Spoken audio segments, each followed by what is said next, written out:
Kellen Moore gives insight on starting Spencer Rattler over Tyler Shuck. This is Pro Football Talk. Florio Sims. Before we get started, ladies and gentlemen, I just got a package sent to the studio. I got to show you all this. This is from my guy Kyle. Look at this freaking rug. Oh my God. This thing is incredible. Sir Saint. It's a rug. This is unbelievable. This rug, listen, this isn't a paid sponsorship or whatever. 84 rug company. Kyle's a firefighter. Does this in his side, like a side hustle, I guess. I can't tell you how sweet this rug is. All right, so go support. If you want a rug, you're telling me you don't want this? You're telling me you don't want freaking Sir Saint and your doormat or wherever you put your rug? I don't know.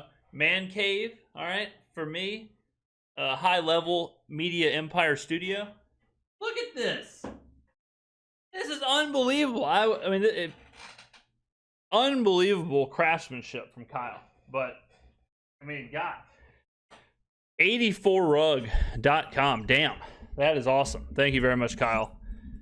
I mean, how is Kellen Moore, Florio, and Sims going to follow that up? I don't know. We're going to find out. It's Kellen Moore speaking recently about the decision to go with Spencer Rattler as the quarterback for the New Orleans Saints. Nice. As Kellen Moore commences his head coaching career, and there he is right now. Good morning, Coach Moore. And as I was doing my very limited prep for this, because that's kind of how I roll, I realized you would be the perfect Sims family coach to root for, because at Boise State, you wore Phil's number 11, and you're left-handed. Chris Sims, where'd he go to college? Pop quiz. Texas. Like Chris. That's right. All the planets are aligning. It's all the great things right there. He's got it. He's got the it factor. There's only so many of us lefties. I mean, we got to embrace each other. Chris Sims, name a team he played for in the NFL. Tampa Bay. Yeah, that's right. We're a dying breed, Kellen. We definitely are.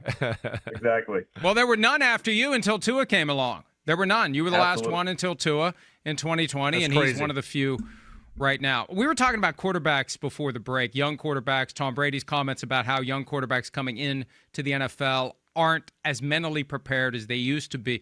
What's your take on that? You've been around the game long enough now. Has it changed as it relates to the mental preparation of college quarterbacks when they come to the NFL? I think that's shifting, though. I think 5 years ago, or give or take, maybe a little bit longer, that was absolutely true.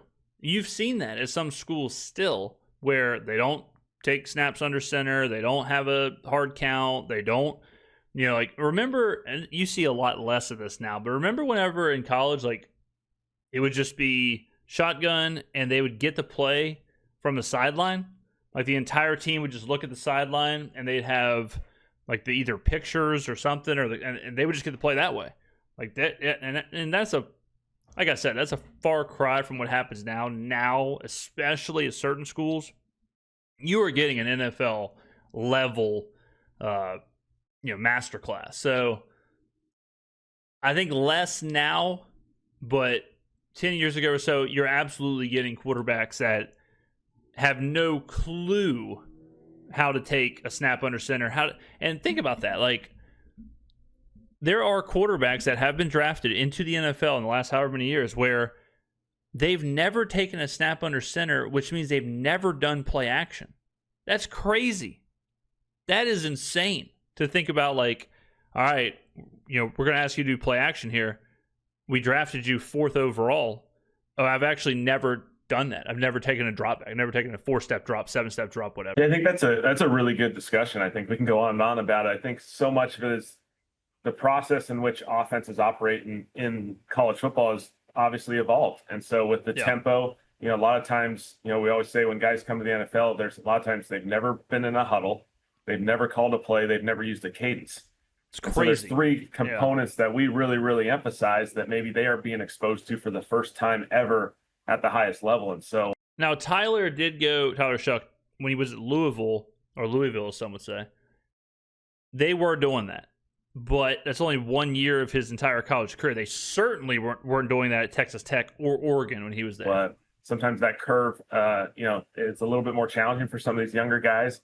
We feel fortunate. We got some guys who been exposed to a lot of football over the course of their college careers. And so I think they're putting themselves in a really good position to be successful.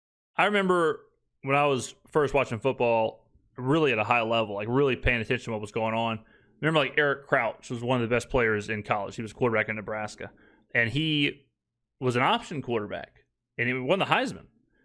And I remember thinking like, and he didn't get drafted to play quarterback, never played quarterback, whatever. But I remember thinking like, what do?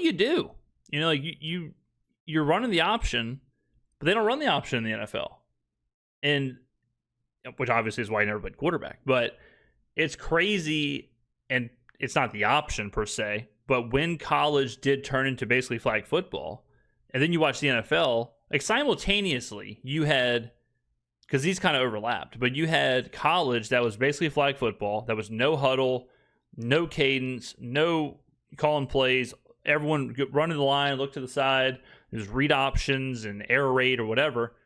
But then in the pros, you had like Peyton Manning, Tom Brady, Ben Roethlisberger, Phillip Rivers, Eli Manning. Yeah, that. So it's like completely different, polar opposite players. In this league as well.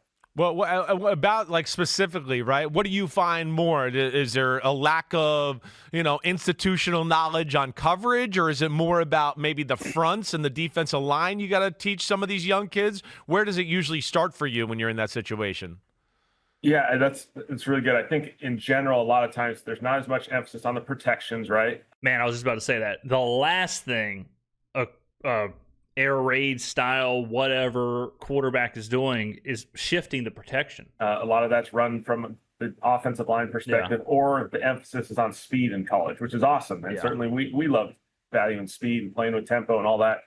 Usually that's they try and emphasize that as kind of the cross check as far as pressure and all those sorts of things. And so, the protections, what the defensive IDs are, they just spend a little bit more time probably living in a pure progression stuff. And our guys can go through progressions, I think, pretty well. It's just understanding why they're there and how they're getting to the ultimate goal. Right.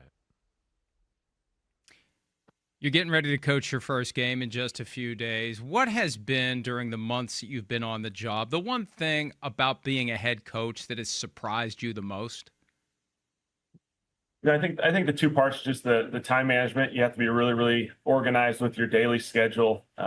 You got to trust the guys around you, which I'm fortunate to have a bunch of guys that I've spent a lot of time with over the last few years on this staff. And then, the roster transactions are a little bit of the challenging part of this job, obviously. You have to make really tough decisions. Last week was a really challenging week for us just because we had to go through that process. Yeah, I remember one of my favorite movies growing up was called Little Big League, and it was about basically like a junior high school kid who inherited being the head coach of the Minnesota Twins. And he was like he was a baseball like savant. He was like basically Moneyball before Moneyball.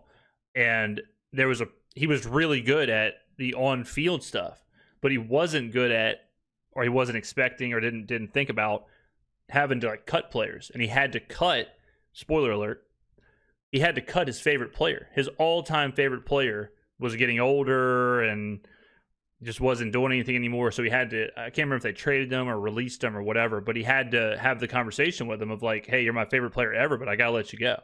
And great movie. Get down to 53 and you make really tough decisions, and you have to have those conversations. Fortunately for me, I've been cut 4 times in the NFL. And so I've been in those shoes, but we got a great group here, and we're excited with what we're building. Yeah, tough conversations, right? I mean, take us into the tough conversations that we talked about coming into the break. We showed the clip of just, ultimately picking Spencer Rattler over Tyler Shough right here.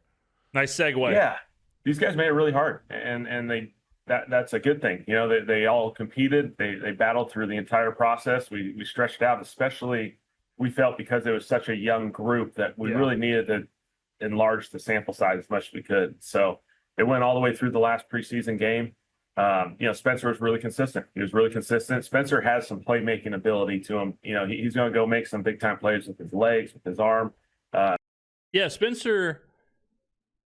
Spencer is much. It's crazy how it all plays out. But even though he's smaller, not as fast, whatever as Tyler, he is much more of the playmaker. He's much more of the dynamic kind of guy. Tyler is much more of the pocket passer, I guess. Like Spencer's much more likely, and you see a lot of people, you see that happens a lot of the times. Like Baker Mayfield is more of a playmaker than you would think he is, but that's just kind of his style, right? Like, and then there's other players who you're like, why are you not running? Why are you not, but their style might be more of that, sit in the pocket and just kind of let it rip. What stood out was just his consistency over the entire offseason program and through preseason. And so he's making really good decisions with the football. He's playing really smart.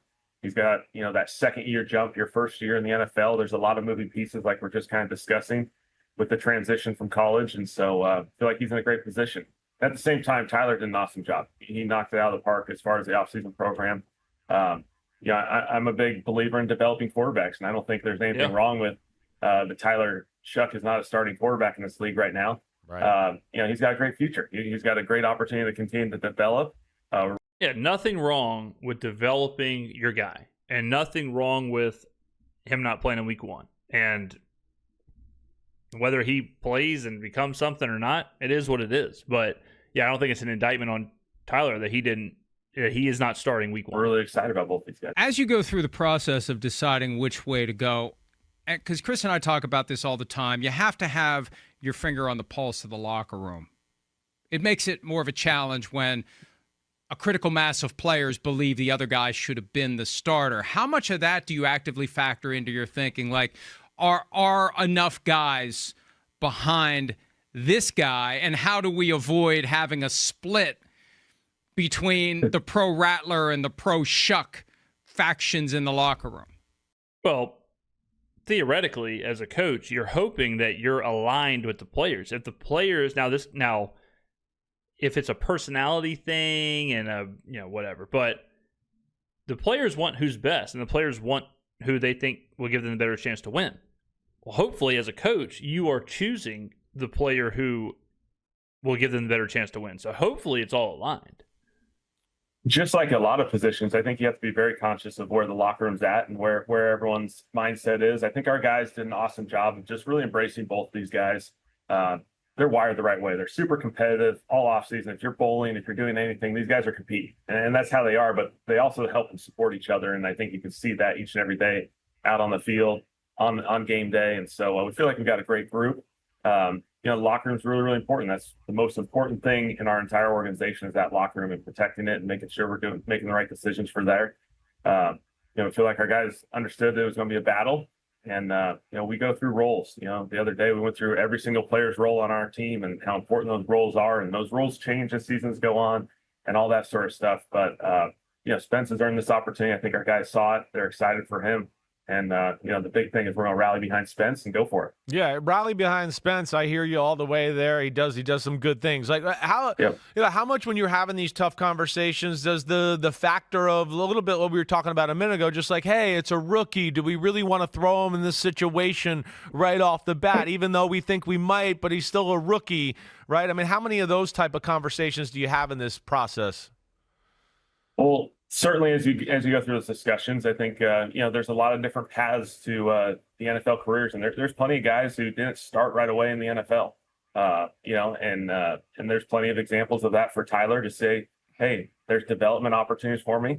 I can continue to develop as a backup quarterback. There's a lot of beauty in being able to be a scout team quarterback and kind of grow as you come through this organization, this league, and at the same time, Spence has done an awesome job, and so I think his resiliency. What he was exposed to last year in some really challenging circumstances, I think really brought, some great development out of him. And so, he kind of had to navigate some challenges at the back end of last year. And he went through that and he came out a better player. And so, he earned it this offseason. Yeah, there you go. Coach, you are in actually the perfect position to give us a little more insight on the challenges of dealing with a Micah Parsons on the other side of the ball, because you were with him for 2 years in Dallas. You had the game plan.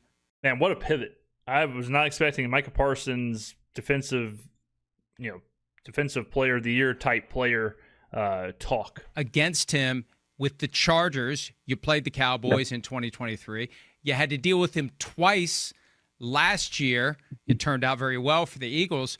But help us understand what it means, because Matt LaFleur talked about guys that keep you up at night. What does it mean as you're getting ready to play a team that has Micah Parsons on it? Yeah, I think Micah really ultimately, he's an example of, the game plan starts with him, and there's a handful of guys in this league that is wired that way. And when you start the game plan, when you start on Monday, you begin the process by talking about him and how you're going to handle him, how you're going to navigate that. When I was in LA, it was an awesome example. I thought we did a lot of good things. We're hanging on. Then you get to a 2-minute drill at the end, and he gets a one-on-one opportunity, against a tackle, and he wins and wins the game. And, fortunately in Philly, we were able to get ahead on some situations, but there were some situations there.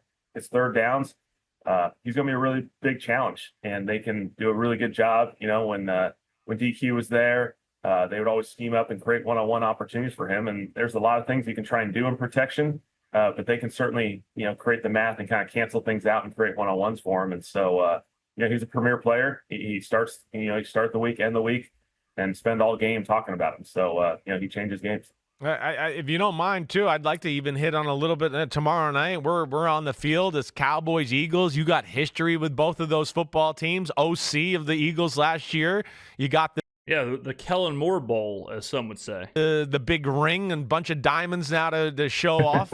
But why don't you tell some of the people out there what behind the scenes makes Philly special that maybe some of the public doesn't know, right, about them and why they're so damn good?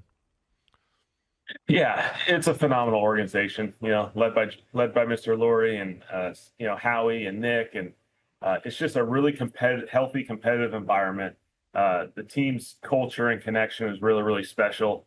These guys want the best out of each other. They're really, really competitive. I think that's the fun part that you saw. And, it's just a bunch of people really combining and working as much as they can to just get better each and every day. And so that's the cool part. Howie's phenomenal as far as his ability to continue to see every possible avenue that he can improve that team. Nick does a phenomenal job, and Mr. Lurie obviously has provided a ton of resources and support for that team. That's really, really special. And so, it's a good example or a good a comparison of the Eagles. It's the guy who plays Madden or NCAA, and he knows the broken 5 plays, and he plays them the whole game, and you cannot give him an inch or you're going to lose. That's how the Phillies are. Dallas shouldn't have lost that game, but they couldn't stop the Eagles tush push. They couldn't stop them running the ball. They couldn't stop Jalen Hurts. And I mean, on 3rd and 3 with the game on the line, everyone in the world should have known that Jalen Hurts was going to do basically a quarterback draw. I mean, they just do the same thing over and over. You look at the box score, Eagles have however many 10, 12 minutes more possession. Can't let that happen. And they let it happen. They let them convert on 3rd and short, 4th and short. They let them chew up the clock. They let them have way more possession. And Dallas had a costly turnover. It was a really fun year to be up there. The Eagles seem to be doing their damnedest, Coach, to forget that they won the Super Bowl last year. How are you processing it? Obviously, you're with an entirely different team, but you do have that ring. How do you balance the fact that, I just had the ultimate success, but everything's different this year? Yeah. Times my wife reminded us through the whole offseason that we did win the Super Bowl, because there was days you kind of forgot about it because we won on Sunday, and we were flying back Tuesday morning back to New Orleans for everything to begin. And so it's been a long journey. It's been a fun journey as we've gone through this process. Certainly, getting an opportunity to get the ring during the off season was a fun experience for our family, and our kids get to enjoy that part of it because they were a part of it. And so it's been a great experience here. I want you guys. You open up with the Arizona Cardinals, right? I'm always interested in your process here. The first week's always the unknown. I was on teams where we would actually practice a little bit early on training camp about the team we were going to play in week 1. What was kind of your approach to week 1 as a head coach? Did you get them ready early, or did you wait till just this past week here? It was our first off season, so we had a lot of original installation to go through, and so we went through that installation process through training camp. Really last week, we began this process where most of the practices last week, we had a couple of those, and they were mostly about Arizona. Gotcha. And then we hit some competitive stuff, a lot of situational football that all those things that you got to hit as a team. And so we've had a week and a half about these guys. And so, like you said, week 1's 30 or 40% of this game is going to be an unknown factor. And that's the part of it. You got to trust your training, trust what you've done all off season, put yourself in a really good position. Some adjustment football is going to happen. That's what happens early in seasons. And so, it'll be a fun challenge for us. Kellen's the man. Every answer, I'm like, oh, wow, amazing. Well done. Well said. The single best piece of advice you've gotten in your college, or not college coaching career, but coaching career generally? Great question. One guy that I can think of is Jason Garrett, was an awesome resource for me. And so I went from playing in 2017 to coaching in 2018 to being the coordinator in 2019. I remember him saying, you're going to go through this process and every game you're going to call 4 or 5 plays and look back and just second guess yourself. Why did I make that decision? Why did I make that? He said, it's just like when you're playing, and so you got to go through that process each and every week. Understand you're going to make really good decisions. You're going to make some decisions you get to grow from, and you just got to keep moving. And so, it was accepting that vulnerability that it's not going to be perfect every Sunday, even as a play caller. You're still chasing the same thing just like you were as a coach or as a player. The lefty quarterback thing. Explain to people, you, me, we're part of the club. Tua, Michael Penix, Dylan Gabriel now, right? But tell what does that do to people? Tell them as a play caller and for what it does to the players on the field when there's a lefty quarterback. It is interesting how limited there's been of really successful left-handed quarterbacks. Yeah. If someone's never caught a football, starting with the receivers from a lefty, they always get a little bit annoyed. Right. The ball is going to tail the other way that they're not used to. So you're going to throw a beautiful go ball, down the sideline. They're waiting for the ball to drop to the right, and it's going to drop to the left, and they're like, what the heck? When I came through the NFL, just probably like you, there were some moments where it's like, some organizations, if you're not the starter, I don't really want to back up as a lefty, Yeah, because they don't want, exactly what you said. They don't want the reps to look different than the righty. Because the whole system is built around a righty QB. The movement plays are all going to the right. Right. And that was a little bit of a challenge, I think, in some situations when you're coming into this league. But, with the gun and with some of the things, I think we've become more flexible with that. And so, it's a fun little experience. Everyone likes to give us crap, but most of these guys go to baseball. Some of us stuck with football. So. That's right. It's a right-handed world. We're just dealing. We're trying to make it happen. Hey, exactly. I'm not a quarterback, but I am also left-handed, and I can testify it is a right-handed world, and the rest of us just try to survive in it. Coach, one of the big stories of the offseason, the assault on the tush push. The Saints were one of the teams that voted to save it. Two-part question. Number one, will the Saints be using it? And number two, how many total texts and calls did you get from Nick Sirianni as the final vote was approaching? Start with us. We'll see what happens. The one thing I've learned is there's a lot of time and investment put in. Let me tell you this. I have yet to see a team really run the tush push successfully besides Philly. Buffalo's is horrible. Every time I've seen it run in college, it's horrible. Baltimore's is okay. They do a different kind of tush push, but they use Mark Andrews. Man, it's like Kellen's talking about, it is not just a quarterback sneak with people pushing you. It is a whole different thing. And you'd think someone like Josh Allen and the Bills, this is going to work perfect. But, man, they might have the worst tush push. Into that play in Philadelphia, and I think that's what makes it special. It's a really special group up there that really embraces the play. They spend a ton of time on it. There's a lot of skill associated with it. I think there's a lot of examples in college football this weekend. Yeah. Texas. Certainly around the NFL where teams have tried to replicate, and they have a hard time doing it. Yeah. So there's a lot of resources that have been spent to that. As far as, the voting process of that thing, to me, it's a play. It's a safe play. There was no real evidence. If obviously there's yeah, we actually covered that. We covered should the tush push be banned, and that the genesis for the vote was that it was a dangerous play, but they don't. But it's not. The evidence shows that it's not a dangerous play. There aren't that many injuries, so just banning it because it's hard to stop.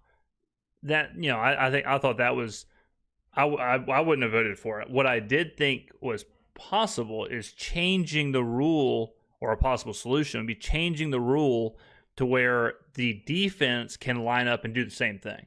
Or, you have to declare it, or you can only do it on 4th and inches or 4th and 1 or what, kind of do that, because it's not a problem now, but it will be a problem if on 3rd and 4, teams just will do the tush push twice.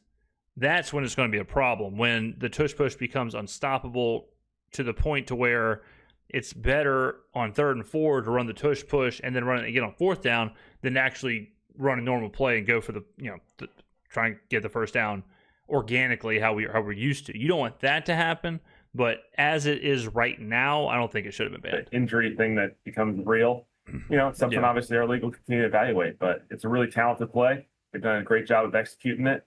When they proposed a rule change, it was potentially going to change not just the sneak, but it was going to change so much of an offensive play with the ability to not push in any circumstance, because that shows up a lot more. Yeah, that was the problem, was that they tried to ban the idea of pushing a player forward. Well, you see that all the time, whether it's a tush push or not. So, yeah, it was a real hastily put together vote. And people realized. And so we felt like, hey, it's the right decision to leave this thing in. Yeah. Certainly Nick and, those guys, we had plenty of conversations, and we'll see what happens. All right, you better. I hope you practice it. I want to see the Saints running some tush push, man. So I hope you put the time in.